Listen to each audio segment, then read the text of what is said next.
Welcome to Canada's podcast. Hello, I'm Mario Toneguzzi, Managing Editor of Canada's Podcast. My guest today on Calgary's podcast is Monica Kretschmer, who is founder and CEO of Universal Women's Network, Women of Inspiration Awards, and SupportHER. That's a lot. Thanks a lot for joining us, Monica. So excited to be back, Mario. It's been a while. I'm excited to talk to you today. All right, let's start off by just telling people what those three entities are and what you do with those. So thank you for the warm introduction. Yes, it's a mouthful. So Universal Women's Network we're a media company. We unlock the ripple effect to advance women, also to strategically partner with top companies committed to equity, diversity, inclusion as SupportHER champions, and to invite men to the conversation as our allies and SupportHERs. We do that through media events. Of course, we have the awards, which is Women of Inspiration Awards. We have a book featuring the leaders of diverse industries. We also have a magazine and our own podcast, which is the Women of Inspiration podcast. So everything that we do is about putting women in front of the spotlight and really providing an opportunity for top companies to be involved so they can have their brand visible. So tell me how this all began and why. So I always say that every woman has a career path and a journey, why they start their career or their business, and I'm no different. So I'll go back to 2005. I mean, I was married for 15 months. I left my marriage with a 7-month-old baby, and that was the beginning of my 7-year journey through the court system. 4,800 hours of litigation, 22 days of trial, all the way to Supreme Court. That was in the first 7 years of my son's life. There was about 5 people on my hands that I talked to on a daily basis, core family members, of course, and my lawyer. She was right in the mix. And so there was a light at the end of the tunnel when I got through there. And it was like, I actually had an opportunity where, it was like, do something of impact now, or you may lose your chance. Because I signed a moratorium, which means that I couldn't be sued for 8 months. Lo and behold, there is such a thing. Anyways, I decided that I was tested for this bigger purpose. And what would that be? And that's when I decided to create a network where every woman's voice belonged based on a shared value system: courage, confidence, commitment, integrity, the same values that got me through my 7-year journey. But what I wanted to do is create an inclusive network where every woman's voice belonged. And I got to tell you, Mario, coming out and starting from scratch, quitting my job, jumping in with both feet, no plan B, only a plan A. And then going for that inclusive network, people told me I was crazy. They said, don't do it. Pick one type of woman. And for me, that has never, ever resonated. I'm so happy that it's been a real path over the past 9 years, but I'm so happy that I stuck to my guns, kept with the inclusivity, because that's where we are now. That's a sexy word. And if you are not drinking that Kool-Aid, you are missing out. So Women of Inspiration was actually created for my lawyer. So I created Women of Inspiration Awards in 2015 to honor my lawyer for that one person who believed in me. And so over the past 9 years, we've celebrated over 1,000 women from 5 continents. And I am just wrapping up this year. And you talk about, the journey to SupportHER. That came aboard in 2018 when my son was 12. I'm like, where are your role models? Where are those allies for women? When right now, all we're seeing in the media is how men are tearing women down. And I subscribe to the glass very full, and I'm an optimist. So I rather look at the positive rather than the negative. And so how do we inspire change to move forward? And that to me was, let's amplify the voice of those male allies, individuals or organizations that are SupportHERs for women. And that was at a time when, Me Too was happening. And so, I was a little nervous, not so much actually, because I'm a bit of a disruptor, but people said, why are you doing this? You have a women's network. And I'm like, this is the perfect time, because insanity is doing the same thing over again and getting different results. And to me, it was, we are never going to reach equality if we don't invite half the population to the conversation. So that's Women of Inspiration, SupportHER, and Universal Women's Network in a nutshell. So are you surprised that how much you've grown in the last few years? No, because there's only one speed, Mario, and that's go. Where do you get the energy to do this? You know what? So our name is Universal Women's Network. And I honestly do say that, I mean, you heard my story and just a glimpse of that. And I truly do believe that, I mean, I listen to those whispers. I am fully guided. I do crazy stuff that people go, what are you doing? It's because I really have, number one, I have no fear. I believe in myself and I'm kind of a visionary. And I'm just like, I don't want to wake up one day and go, I wish I could have done that, because I believe that we're only on this earth for a short period of time. And, truly, I was tested for a bigger purpose. And so I get lit up when I can see the ripple effect happen and the change happen. And, you kind of have to put yourself, I'm going to share something with you, which I don't talk about very often, but I would like to say that I operate on autopilot. I'm like, tell me where I go, universe, I'm gone. And sometimes I'm out the door, running down the street with my shoes off, like just going because I had this thing that I need to do. And so, yeah, I mean, I'm just working on purpose. Like, so many other people that can relate to that. They feel that energy and that flow. What does it do for you when you meet the women that you meet and their stories? Is that inspirational for you? Oh my God, I have not met. I'm going to get you can't ask me that question without give me warning here, because I get weepy, I start leaking out of my eyes. It's every woman. I've always said that every woman has a story and that her story doesn't define her. It empowers her. And I have not met one woman who does not have a career path or a journey that's public, but there's also a backstory. And, she may have had a perfect career path, a perfect this, perfect that, and those are still inspiring stories. But we also have the women that have, risen from the phoenix and overcome insurmountable challenges and barriers. And, those women inspire me. And I get lit up when, we created Women of Inspiration Awards to amplify the voice of women who lead, inspire, motivate. And our awards, it was inspired by, my own story and me wanting to put a woman who was okay not being in the spotlight.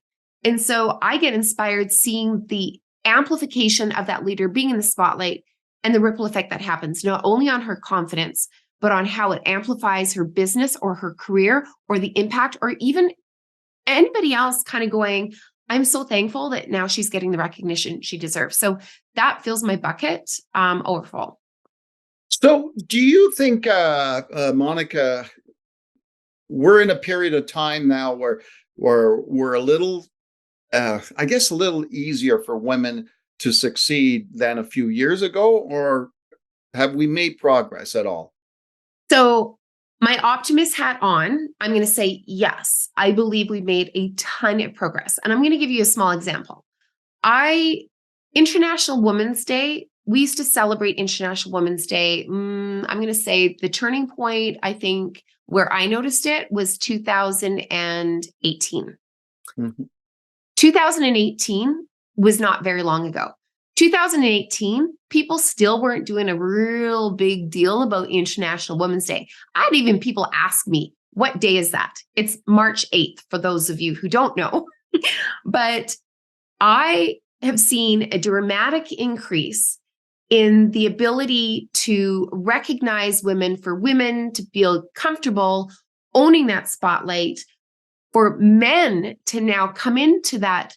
We call them SupportHERs, and I've been driving that bus since 2018, encouraging more men to get on board. But I've noticed since 2018, when we started SupportHER, and that was kind of International Women's Day, where I saw the tide kind of changing. And now, where I think there's more improvement to be done, is you can't just celebrate women one day.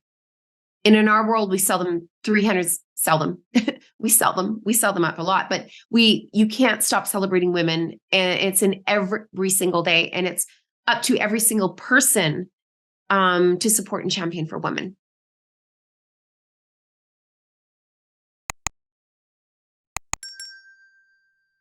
So tell me, when you're looking at, the future and what you're doing, what are your thoughts on where you're going with all this and plan for the future? To the moon, of course. The moon. I have a big vision. I've always had a big vision and very, very clear, crystal clear about it. And I want to inspire 1 billion women. I've always said that. And everybody says, you're crazy. But, they said that many times throughout my journey. And I don't, rarely subscribe to that. But Women of Inspiration, we're excited to be back in person this year. I mean, 5 continents. Who would have believed 5 continents, right? Who would have believed that, we would have produced a book during the pandemic featuring leaders from diverse industries, and then engaging the transportation industry with graphics trucks that we had rolling around North America for the past 3 years. I just don't see a limit.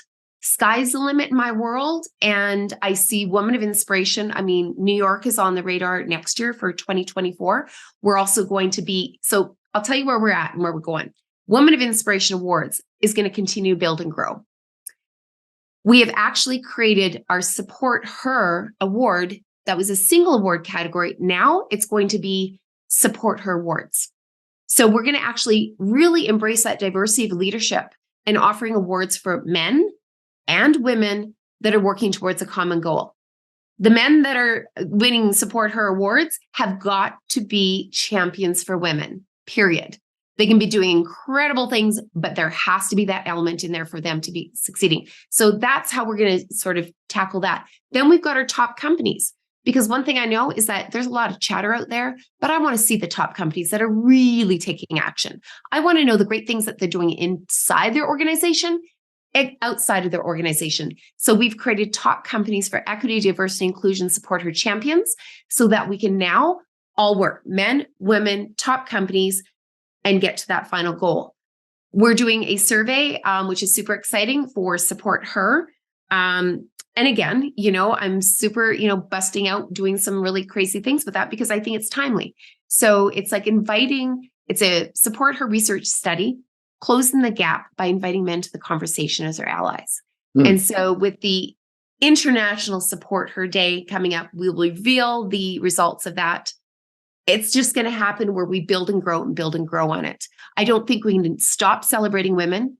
I think we need to see women's voices represented in all industries, but we also need to see those allies come to the table and know that they offer value, that they provide value, that they are part of the solution. They're not part of the problem. Mm-hmm. So obviously very busy. You're probably crazy busy, but what do you do besides all this, like to relax and strike a balance in your life? So if you would have asked me about, during COVID, it would be nothing. I mean, I slept for pleasure. Like, that was a luxury with sleep, to be honest with you. When you're a business owner during COVID, it was just like, and I was just like gas pedal on.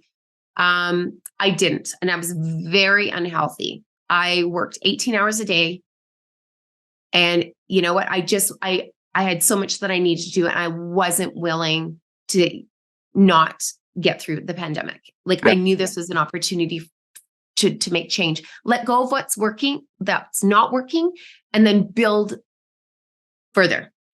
Coming out of the pandemic, I made a really strong, conscious decision that I was going to start taking weekends off. And I have got to say, since leaving my divorce, leaving my marriage in 2007, up until only the end of the pandemic, I had no balance. I was always running as a single mom. I was running as a single mom and fighting the courts and starting my business. There was zero me time in there. And, what kept me going was my purpose. But I realized that I'm 52. I'm happy and proud to say I'm 52. I want to live to be 100. Hazel McCallion, when I interviewed her, she turned 100, I turned 50. And when I was interviewing her, and it struck me as, oh my goodness, if I want to live to be Hazel's age and hit that 100 years, I got to start taking better care of myself. So I started taking weekends off, and I started carving out that space where Saturday is my play day. Like it's a walk, it's a hike. I love walking. I don't run anymore. I walk 10,000 steps a day. I try to get to bed by 10 p.m. Sometimes if there's something fun on, I go past my bedtime for sure, but sleep is essential. That 10,000 steps a day, it sounds really simple, but those are the things where I get creative when I go back into nature. I love being outdoors. I love water, a puddle, a pool, a river, an ocean, a lake. You'll find me because that brings me peace. So yeah, I try to just get out. Excellent. Thanks very much, Monica, for joining us today. Well, you're very welcome. Thank you for having me. And I look forward to seeing you at Women of Inspiration. All right, wonderful. That was Monica Kretschmer, who is founder and CEO of Universal Women's Network, Women of Inspiration Awards, and SupportHER. I'm Mario Toneguzzi, managing editor of Canada's podcast. This has been Calgary's podcast. Thanks for joining us.